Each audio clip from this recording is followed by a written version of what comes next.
So, you thought you were healing. And of course, yes, of course you are. The tears are slowed down. And actually, perhaps maybe there are a few days that, you might even be smiling. You might even be laughing, which is a good thing. And you find that you're sleeping again. Then this happens. And suddenly you're spiraling. But it's not what you think. Let me explain. Watch this video. Hello, my friends, and welcome back. I hope that you're all doing really well.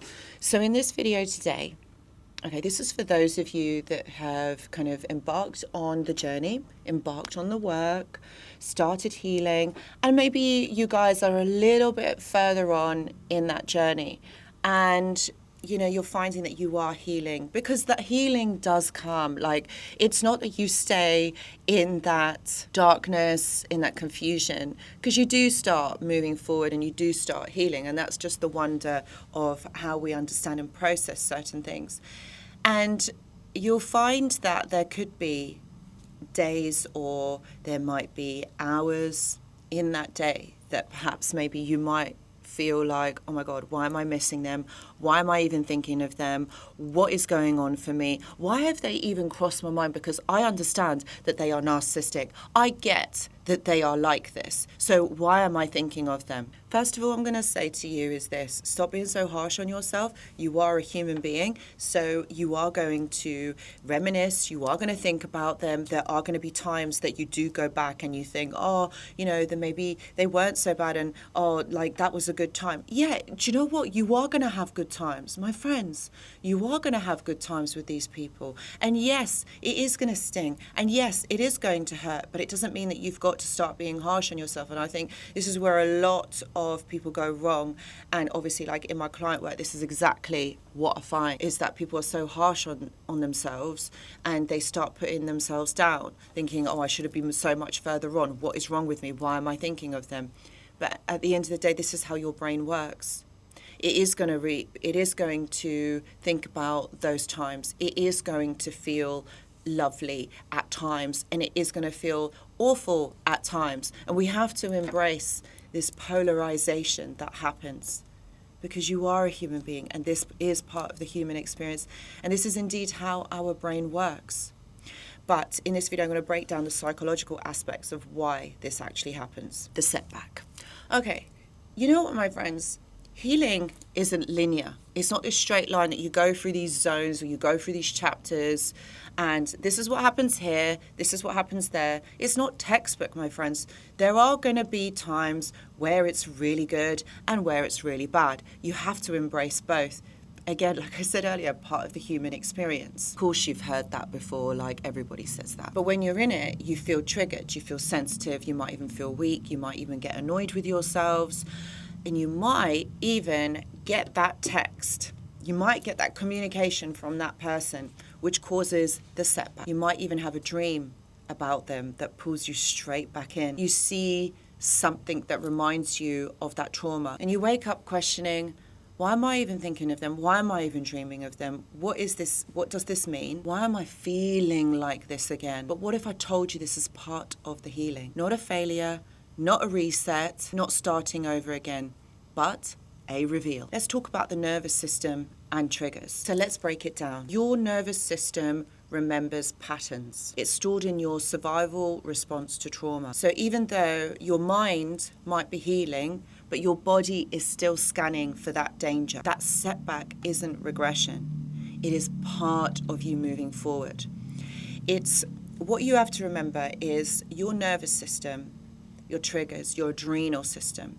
Okay, when you've been in survival mode for a really long time, what happens is the body gets used to being in that survival mode, scanning for triggers, hyper sensitive, hyper vigilant, always on edge, walking on eggshells, never fully understanding the truth, being lied to.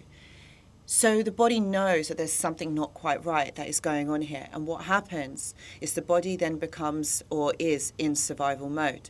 So it's always in that mode of having to cope with its set of circumstances. And when the body is in that mode, it releases certain hormones, certain chemicals, like cortisol, adrenaline. And when there has been an overstimulation of these types of hormones, the body gets used to it, and this becomes the homeostasis, the normal line of being. But when you're out of it and you're in a new phase, this is the body's way of getting rid of it. This is the body's way of kind of understanding and thinking that it's in that survival mode, so it's got to produce that, but it's not in that anymore. So it finds it really difficult to be able then to understand. And that's where it is. It's understanding. It's a pattern. It's a way of being. Imagine it's like climbing a mountain. Think you've reached the plateau and then suddenly a storm comes in. But you've got better gear now. You know how to handle that. You know that you've got to find either a cave or set up shelter. You're not where you were at the base. And this is where your nervous system is asking for that confirmation. Are we really safe now? And your job is to respond with yes. And I know how to hold myself through this. So this is about you confirming to yourself that, you know what? You're going to be all right. Like, all of this is going to be all right. The return of the wound. Healing reveals layers. You thought you were done crying over them, but grief has no schedule. You thought you'd forgiven, but a new layer of anger resurfaces. You thought you'd moved on, but your body remembers how they made you feel. This is when many people quit. They think, I still feel the pain. I can't be healing. It's not happening. Therapy isn't working. Counseling isn't working. What is the point? But here's the truth. Pain doesn't mean that there is something wrong. Sometimes it means that something important is being released. And this is what I say to my clients all the time. It's not that you're regressing back. This is another layer. This is the next level. This happens in levels. And this is what we have to understand. This is what we have to go through. These are the stages. It's not backtracking, it's integration. And what you have to remember is that you're strong enough now to face what has overwhelmed you. So here are some pointers of what to do when this happens. Don't feel like progress has vanished. Don't do that, my friends. Don't put a negative, don't put a downer on this. Just think to yourself, you know what? Like, you're moving through cycles. You're moving through another layer, another part of the journey. So pause. Okay, and what I would say is don't rush to fix it. Sit with what is coming up. And I know that's really difficult for a lot of people to do that. It is very challenging, but it's really important that you sit with what is coming up for you. Name it. Don't shame it. I know that wasn't meant to rhyme, actually. Fear, the grief, the loneliness. Name it for what it is. And this is why I always say it's really important to journal, to keep a diary of what's coming up for you. And that's why the journal club, what I do, like that is really helpful, because it's about working through these things, and it's not about giving up, and it's about being brave enough to face it. It's coming up for a reason. Naming the emotion calms the nervous system. And remind yourself, this isn't a setback, this is a revisit. This is a working through. This is a moving through the stages. But now you have the tools. So there's a difference. Use your body. Walk. Shake it out, get to the gym, round your feet. This is really important. Tap into your body to remind you that now you are safe, and reach out. You know, healing doesn't have to be done alone. You can reach out to your friends or family, people that you trust.